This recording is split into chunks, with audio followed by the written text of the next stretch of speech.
बदलते मौसम में बालों का गिरना और सिर में डैंड्रफ होना एक आम बात हो गई है। नए जमाने की जीवन शैली में 80% लोगों के सिर में रूसी की समस्या देखी जाती है। खासकर सर्दियों में स्कल्प रूखा होने की वजह से डैंड्रफ जल्दी होता है।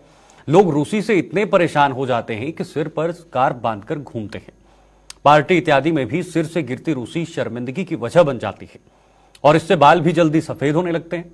आइए आज इसी को लेकर जानते हैं कि रूसी क्या है, यानी डैंड्रफ, जो आज आमतौर पर हर इंसान में देखा जाता है। उनके सर पे जो है वो सफेद तरीके का जो है एक कहीं ना कहीं वो निकलकर जो सामने आता है, उसी के बारे में आज बातचीत करेंगे, क्योंकि हमारे साथ कुछ खास मेहमान जुड़े हुए हैं। उससे पहले आपको ग्राफिक्स के जरिए कुछ चीजें समझाना चाहेंगे।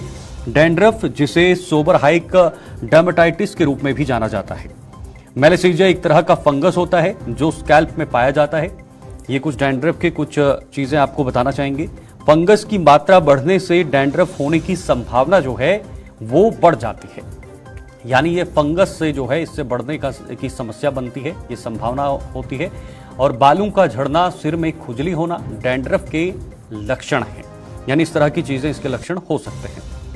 अब डैंड्रफ के कारण क्या है, यानी होता कैसे है, इसका कॉज क्या है, ये किस वजह से होता है। सर्दी में गर्म पानी से बाल धोना, यानी जब आप सर्दियों में गर्म पानी से बाल धोते हैं उससे डैंड्रफ होने की संभावनाएं ज्यादा हैं, या इसका एक कारण है। इसके साथ साथ लगातार शैम्पू का इस्तेमाल नहीं करना, यानी अगर आप शैम्पू का इस्तेमाल नहीं करते हैं तो आपको डैंड्रफ हो सकता है, तो ये भी एक कारण है। तनाव और किसी भी तरह की मानसिक बीमारी, तनाव हर बीमारी के पीछे कहीं ना कहीं कारण होता है। डैंड्रफ के पीछे भी तनाव का एक मुख्य कारण हो सकता है, या कोई भी मानसिक रूप से जुड़ी बीमारी हो, उससे डैंड्रफ आपको हो सकता है। बालों की खराब स्वच्छता, यानी अगर आप बालों को स्वच्छ नहीं रखते हैं, उनकी खराब स्वच्छता है, तो आपको डैंड्रफ हो सकता है। ड्राई स्कैल्प की समस्या भी आपको हो सकती है, उस कारण भी डैंड्रफ जो है वो हो सकता है, वो भी डैंड्रफ का एक मुख्य कारण माना जा सकता है। तो चलिए अब जरा डैंड्रफ पर बातचीत करना शुरू करेंगे, चर्चा करना शुरू करेंगे, क्योंकि आज हमारे साथ कुछ खास मेहमान जुड़ गए हैं। डॉक्टर सुप्रीत सिंह एमडी हैं, त्वचा रोग विशेषज्ञ, जो थोड़ी देर बाद हमारे साथ जुड़ेंगे। उससे पहले डॉक्टर सितांशु सिंह जी हैं, त्वचा रोग विशेषज्ञ, दोनों हमारे साथ जुड़ गए हैं, दोनों आपके स्क्रीन पर। और सबसे पहले मैं आप दोनों का बहुत बहुत स्वागत करना चाहूंगा हमारे खास कार्यक्रम पे। Thank you ji. Doctor Sitanshu ji, आपसे शुरुआत करना चाहेंगे। खास तौर पर जो डैंड्रफ की समस्या है वो आमतौर पर लोगों में देखी जाती है। जिस तरह से मैंने पहले भी कहा और मैं रिसर्च भी कर रहा था कि लगभग 70 से 80% लोगों को जो है वो डैंड्रफ की समस्या देखने को मिलती है।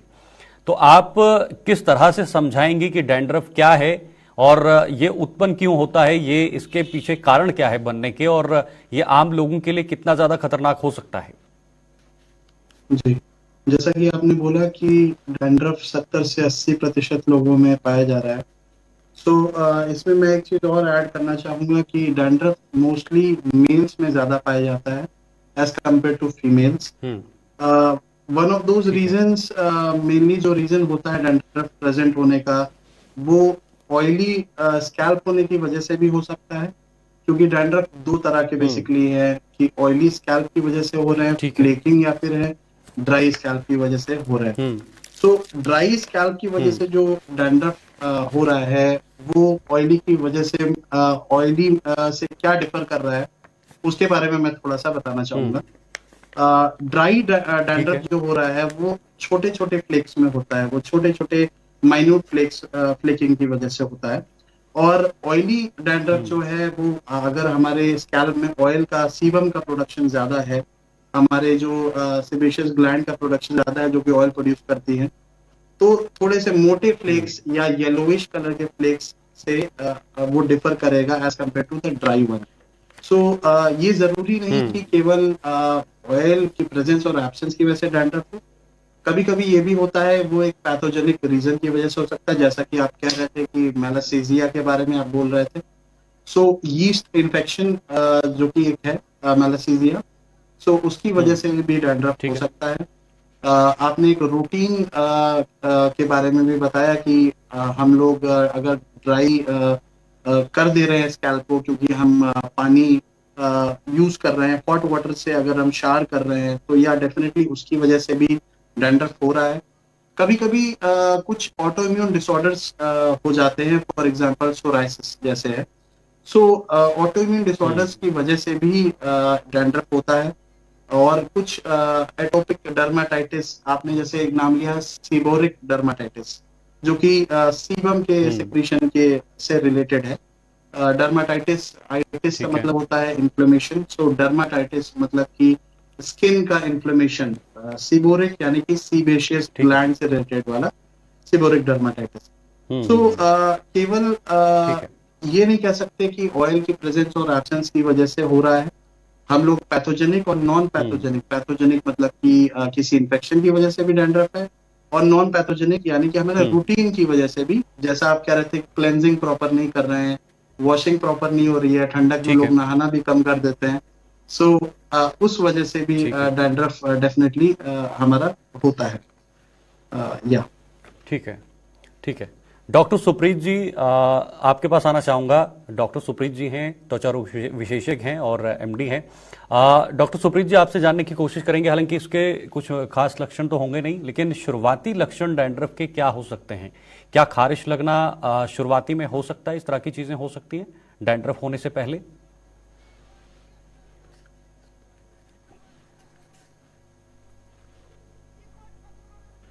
आपकी जो त्वचा है, आपकी जो स्किन है, जो आपकी स्कैल्प की स्किन है, वो ना बाहर निकलना स्टार्ट हो जाती है, फ्लेक ऑफ होना स्टार्ट हो जाती है।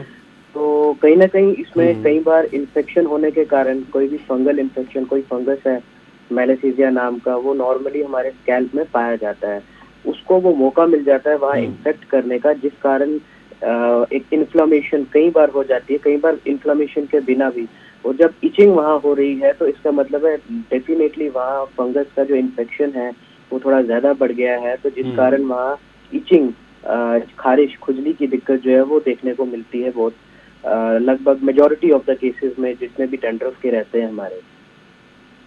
इसके अलावा डैंड्रफ का शोल्डर्स पे कई बार कोई भी काले कपड़े पहनना, कुछ भी फ्लेक ऑफ आपकी स्किन के बाहर गिरना, कान के ऊपर, कान के अंदर, कई बार अगर जैसे डॉक्टर ने बताया, अगर किसी डिजीज के कारण कोई डैंड्रफ है, कि कोई अंडरलाइंग कोई डिजीज है, जैसे अगर सेबोरिक डर्माटाइटिस है या सोरियासिस है, तो इन सारी कंडीशंस में आपका जो डैंड्रफ है शरीर के और हिस्सों में भी आ सकता है, स्कैल्प के अलावा। डॉक्टर साहब, क्या किसी भी एज ग्रुप में ये हो सकता है या पर्टिकुलर कोई एज ग्रुप है इसका?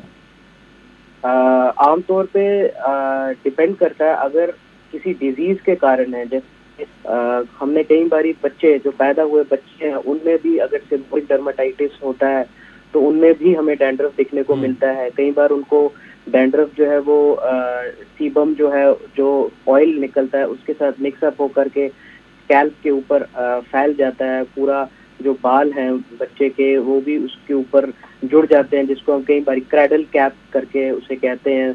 तो बच्चों से लेकर के पूरे बूढ़ों तक का हम देखें तो किसी भी एज ग्रुप में कभी भी ये अफेक्ट कर सकता है।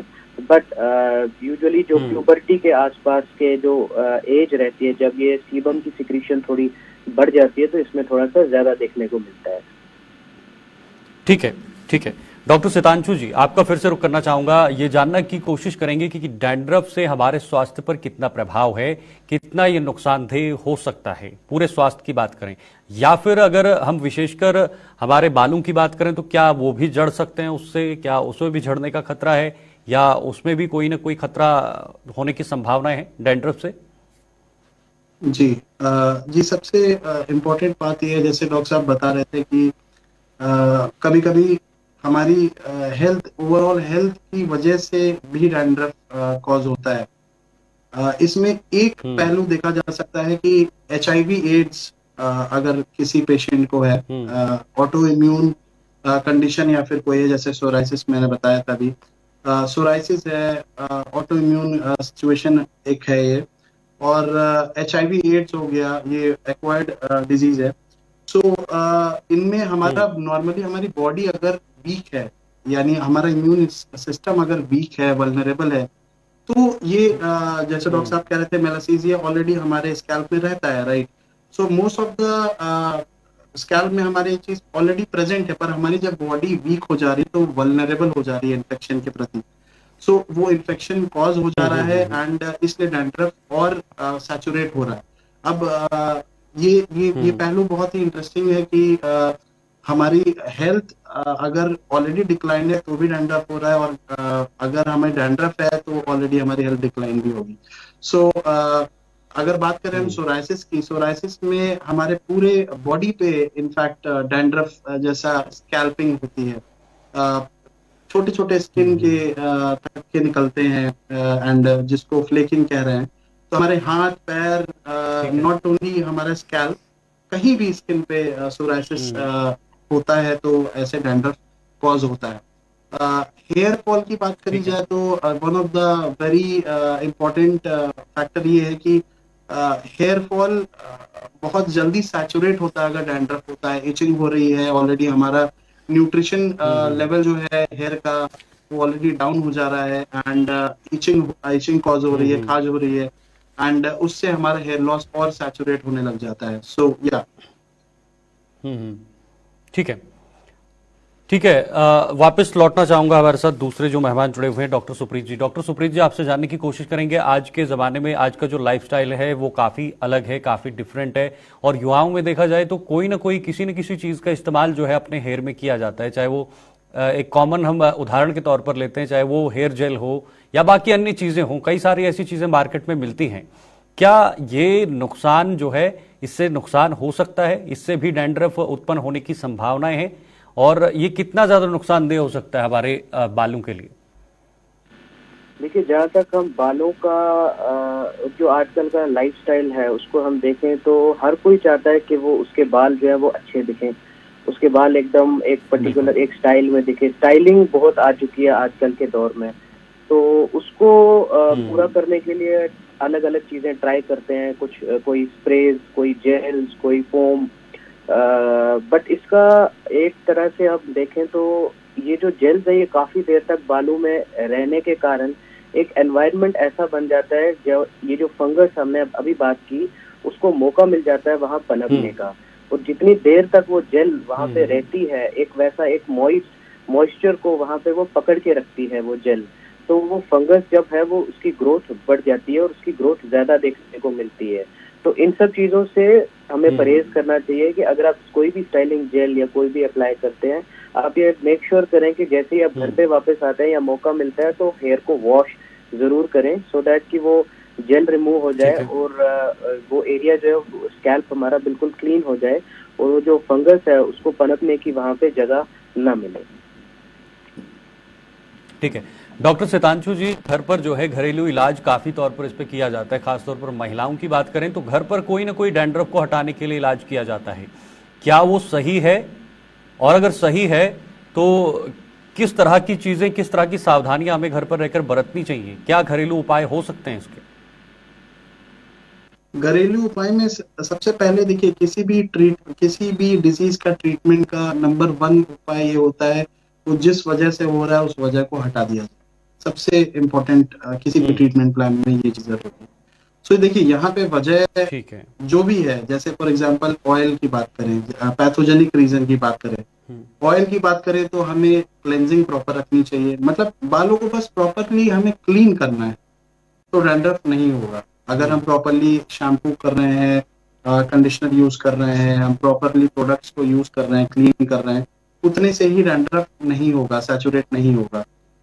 और अगर बात करें यीस्ट फंगस इन्फेक्शन की, तो डेफिनेटली वो भी क्लेंजिंग से चला जाएगा। पर कभी कभी अगर ये स्टेज बढ़ जाता है तो घरेलू उपाय केवल काम नहीं आएगा। क्यों काम नहीं आएगा? क्योंकि धीरे धीरे करके हम लोग ऑलरेडी कुछ शैम्पूज नॉर्मली हम कॉस्मेटिकली यूज करते हैं, कॉस्मेटिक प्रोडक्ट्स यूज करते हैं जिसमें कीटाकोनाजोल की मात्रा पाई जाती है।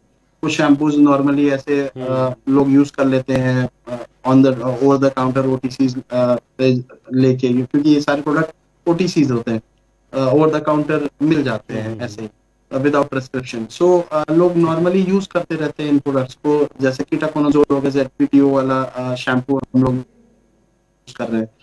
तो कभी कभी क्या होता है कि ये शैम्पूज को यूज करने की वजह से हम उस बीमारी को पूरी तरह से खत्म नहीं कर पाते और हम एक रेजिस्टेंस डेवलप कर देते हैं और घरेलू उपचार करके, मतलब सेल्फ मेडिकेशन करके।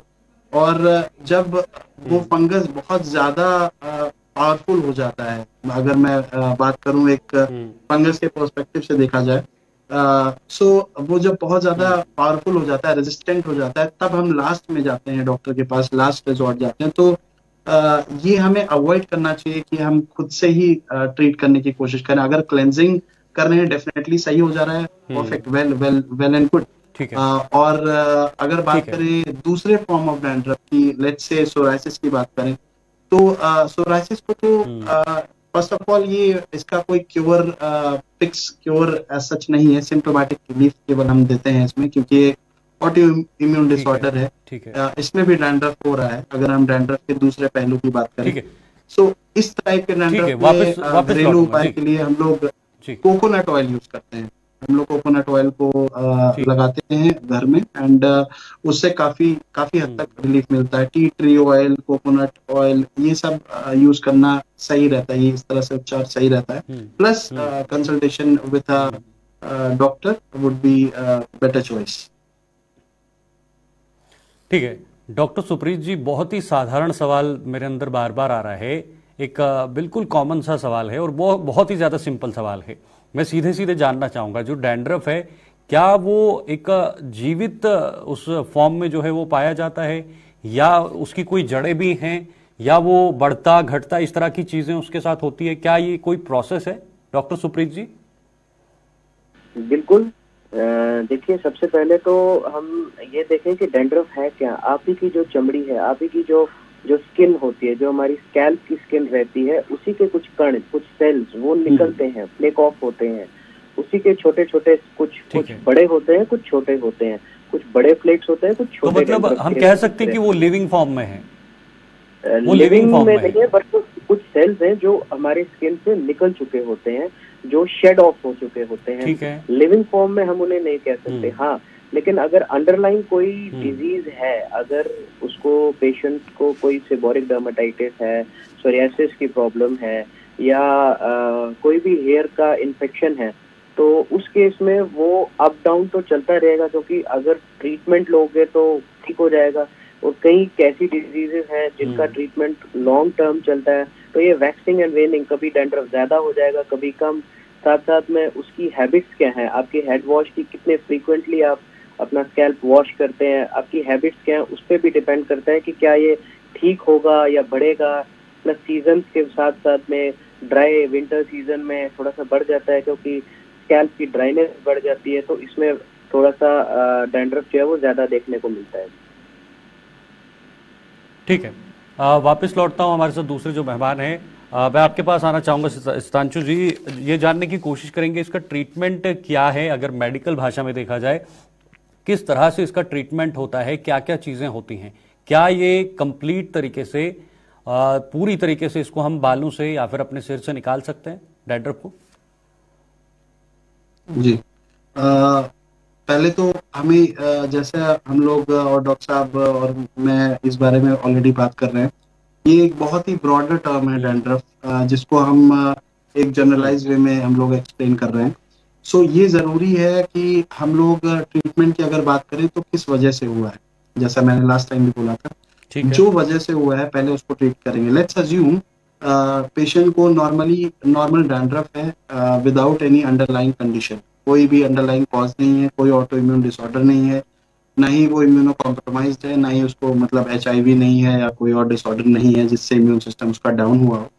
नॉर्मल डैंड्रफ है तो हम लोग नॉर्मली उपचार करेंगे, एंटी डैंड्रफ शैम्पू देंगे, जो कि मैंने पहले भी बोल चुका हूँ। कीटाकोनाजोल का शैम्पू हमने दे दिया, विद ZPTO जिंक पैराथेचोन दे दिया हमने, उसका शैम्पू दे दिया, या फिर साथ में एक लोशन दे दिया। अगर थोड़ा ज्यादा लग रहा है फॉर्म उसका ज्यादा एग्रेसिव फॉर्म है, तो साथ में एक हमने लोशन भी दे दिया। For example Candid B lotion आता है, हमने वो लोशन अप्लाई करने के लिए दे दिया। एक स्पेसिफिक टाइमिंग के लिए उसको लगाना चाहिए, वरना फिर हम और उस चीज को वर्स कर सकते हैं। सो ये बहुत जरूरी है कि हम लोग हमेशा एडवाइस प्रॉपर लेके ही उसको ट्रीटमेंट के लिए आगे बढ़े। सो या ऐसे हम डॉक्टर सुप्रीत जी सिर्फ 10 सेकंड अंडरलाइन कॉज है। जी जी जी डॉक्टर सुप्रीत जी 10 सेकंड में क्या संदेश रहेगा आपका हमारे दर्शकों के लिए? सिर्फ 10 सेकंड। संदेश यही रहेगा कि डैंड्रफ जो है एक कॉमन लैंग्वेज में तो डैंड्रफ कहते हैं, बट एक वो बहुत ही एक ब्रॉड टर्म है। ये बहुत ही अंडरलाइंग डिजीजेस है, बहुत से ऐसे कारण है जिस वजह से होता है, इसको लाइटली ना लें। अगर तो डैंड्रफ है, पहले तो घरेलू नुस्खे आप बिल्कुल अवॉइड करें। आपके पास स्पेशलिस्ट हैं, डर्मेटोलॉजिस्ट हैं, डेफिनेटली उनको कंसल्ट करें और एक ट्रीटमेंट प्लान अपने लिए ले लें। और आपके डॉक्टर साहब आपको बताएंगे कि आपने हेड वॉश अगर करना है तो कितने फ्रीक्वेंटली करना है, कैसे करना है, एंटी डैंड्रफ शैम्पू यूज करना है या नहीं करना है, माइल्ड शैम्पू यूज करना है। ठीक है। सो अपना जो भी है अपने हमेशा डर्मेटोलॉजिस्ट को कंसल्ट करके ही कोई भी चीज आप स्टार्ट करें।